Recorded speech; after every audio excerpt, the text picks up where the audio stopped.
காற்று அளவோடு வீசுச்சுன்னு வச்சுங்களேன், சரி. அதற்கு பேர் தென்றல்.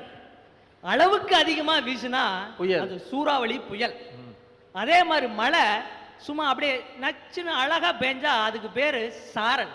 அதே அளவுக்கு மீறினா அடமலைங்கிறோம். அந்த மாதிரி அளவோடு சம்பாரிச்சு குடும்பத்தோடு நிம்மதியா இருக்கான் பாருங்க சார், நடுத்தர வர்க்கம். அவன் தான் சார் நிம்மதியாகவும் ஜாலியாகவும் இருக்கான். அளவோட வீசுற தென்றல்ல சேமிக்க முடியாது. அளவுக்கு மீறி புயல் அடிச்சாதான் அணைக்கட்டு போட்டு சேமிச்சு பஞ்சகாலத்துல தண்ணி வெளியே அனுப்ப முடியும். இப்ப நீங்க நாளைக்கு மெட்ராஸ் போகணும், எதுல போவீங்க? ட்ரெயின்ல.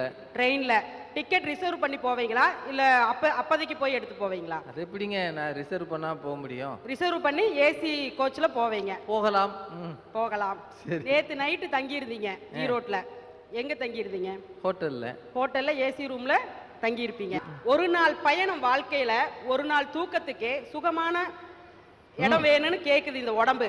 வாழ்க்கை பூராவும் அந்த சுகம் கிடைச்சா எப்படி இருக்கும்? சூப்பரா இருக்கும். வாழ்க்கை பூராவும் அந்த சுகம் வேணும்னா பொருளாதாரம் வேணுமா இல்லையா? நிச்சயமா. அந்த பொருளை சம்பாதிக்கிற மேல்தட்டம் தான் நிம்மதியா இருக்க முடியும். அந்த மேல்தட்டத்துக்கு எல்லாரும் நோக்கி போகணும். பணம் இருந்தா பணம் பத்தும் செய்யுங்க. பணம் பத்தும் செய்யும், குணம் ஒன்றே வாழ்வு தரும். ஈட்டி எட்டுன வரைக்கும் பாயும், பணம் பாதாள வரைக்கும் பாயும். ஈட்டி எட்டுன வரைக்கும் தான் பாயும், பணம் பாதாள வரைக்கும் பாயும். பாசம் அதையும் பொழந்துட்டு பாயும். இல்லானை இல்லாலும் வேண்டாம், ஈன்றெடுத்த தாயும் வேண்டாங்கிற காலத்துல வாழ்ந்துட்டு இருக்கிறோம். அன்பும் அரணும் உடைத்தாயின் இல்வாழ்க்கையில் பண்பும் பயனும் அது.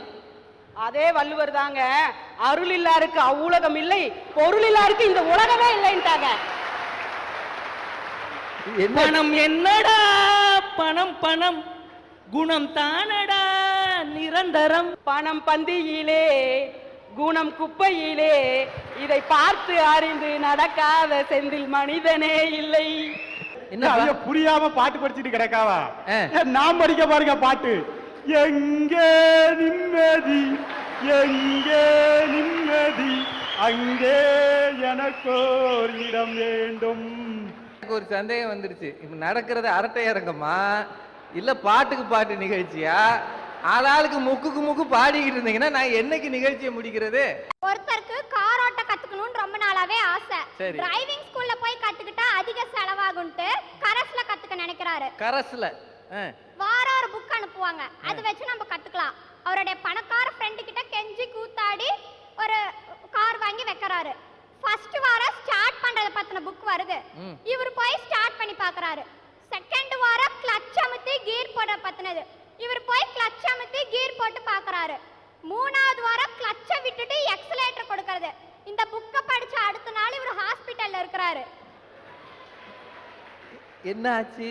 ஏன்னா முத வாரம் ஸ்டார்ட் பண்றது, ரெண்டாவது வாரம் கிளட்ச் அமுத்தி கீர் போடுறது, மூணாவது வாரம் வண்டி மூவ் பண்றது, நாலாவது வாரம் தான் எப்படி பிரேக் போட பத்தின புக்கே வரும். ஓ, அதுக்குள்ள இவன் கதை கந்தல் ஆயிருச்சு.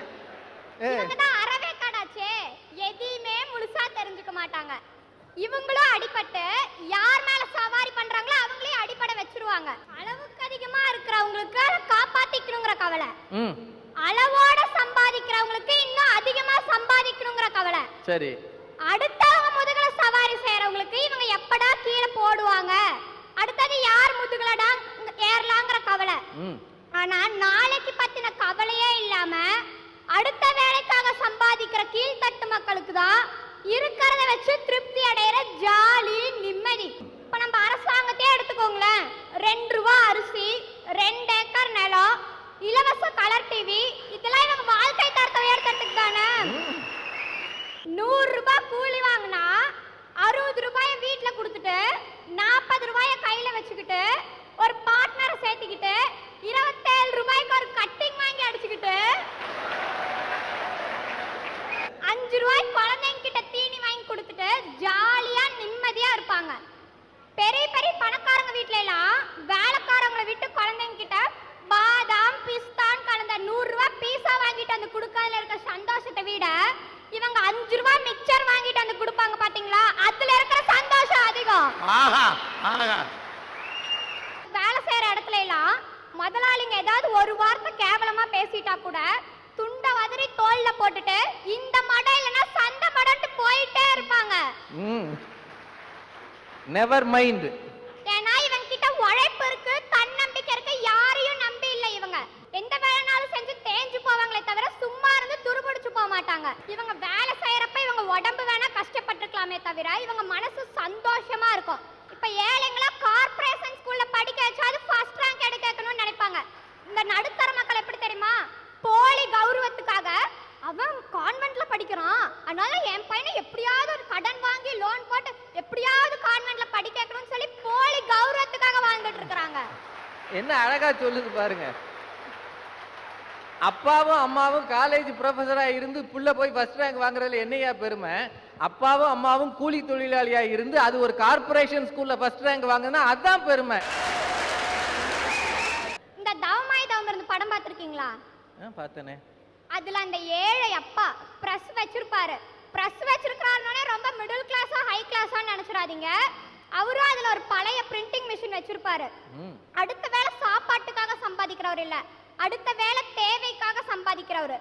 தீபாவளிக்கு முந்தின நாள் தன்னோட குழந்தைங்களுக்கு தேவையான துணிமணி, பட்டாசு, வீட்டுக்கு தேவையான மல்லிகை சாமானெல்லாம் பார்த்து விளக்கேட்டு வச்சிருப்பாரு.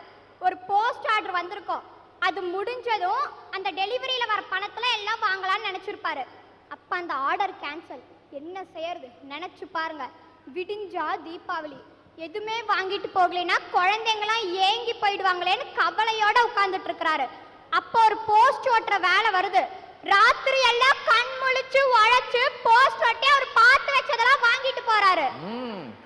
அந்த தீபாவளி அன்னைக்கு காலையில அவர் பசங்க 2 பேரும் ஓடி வந்து தொப்புன்னு அவர் மேல விழறாங்க. அப்ப அந்த ஏழை அப்பா லேசா கண் திறக்கிறாரு. அப்ப அவர் கண்ணுல தெரியுது அந்த சந்தோஷம். ராத்திரி எல்லாம் கண் முழிச்சு கண் செவந்து உடல் சோர்ந்து போய் ஓய்வு எடுத்துட்டு இருக்கிற அந்த நேரத்துல அந்த சோர்வையும் மீறி அவர் கண்ணுல தெரியுது அந்த சந்தோஷம். தன் குழந்தைங்களும் குதூகலமா இருக்குங்கிற அந்த சந்தோஷமும் நிம்மதியும் எந்த மேல் தட்டு அப்பாவுக்கு கிடைக்காதுங்க, கிடைக்கவே கிடைக்காது.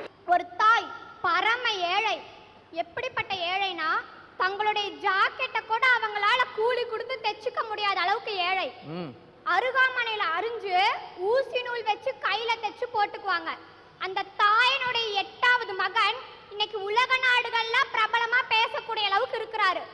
ஈன்ற பொழுதின் பெரிதுவக்கும் தன் மகனை சான்றான் என கேட்ட தாய்ங்கிற மாதிரி அவருடைய படிப்படியான வளர்ச்சியும் பார்த்து அந்த தாய் எவ்வளவு நிம்மதியா இருப்பாங்க.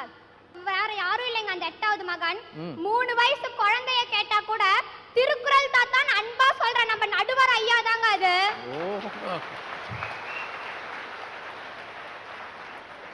இப்ப என்னை எடுத்துக்கோங்க, நான் 8வது படிச்சுட்டு இருக்கிறேன். இப்ப நான் எங்க வீட்டுல எனக்கு டைம் கிடைக்கிறப்ப ஏதோ தான் போட்டு ஷால் போட்டு அப்பப்ப எனக்கு கிடைக்கிற 1-2 ரூபாயெல்லாம் சேர்த்து வச்சு அப்ப எங்க வீட்டுல படிப்பு செலவுங்கிறப்ப அதை கொடுத்து எங்க வீட்டுல இருக்கிறவங்களுக்கு என்னால முடிஞ்ச அளவுக்கு பாரத்தை குறைப்பேன். நமக்கு தேவையானது நம்மளை சுத்தியே தான் இருக்கு. வாய்ப்பை தேடி ஓடணும், ஓடிக்கிட்டே தேடணும். இப்ப நம்ம பிறக்கிறப்ப கூட நமக்கு பசிக்கு தேவையான பால் நம்ம தாய்கிட்ட தயாரா இருக்குல்ல, அது மாதிரிதான் நமக்கு தேவையானது நம்மளை சுத்தியே தான் இருக்கு. தேடுறது ஓடுறது நமக்கு ஒன்றும் புதுசு இல்லை, அதான் பிறக்கிறதுக்கு முன்னாடி இருந்தே பண்ணிட்டு இருக்கிறோம்ல. பிறக்கிறதுக்கு முன்னாடி இருந்தே பண்றோமா? அது எப்படி? நம்ம கூட ஓடி வந்தால் லட்சக்கணக்கான கோடிக்கணக்கான அணுக்களையும் முந்திக்கிட்டு நம்ம அம்மாவோட கர்ப்பப்பையை தேடி நுழைஞ்சோம்ல.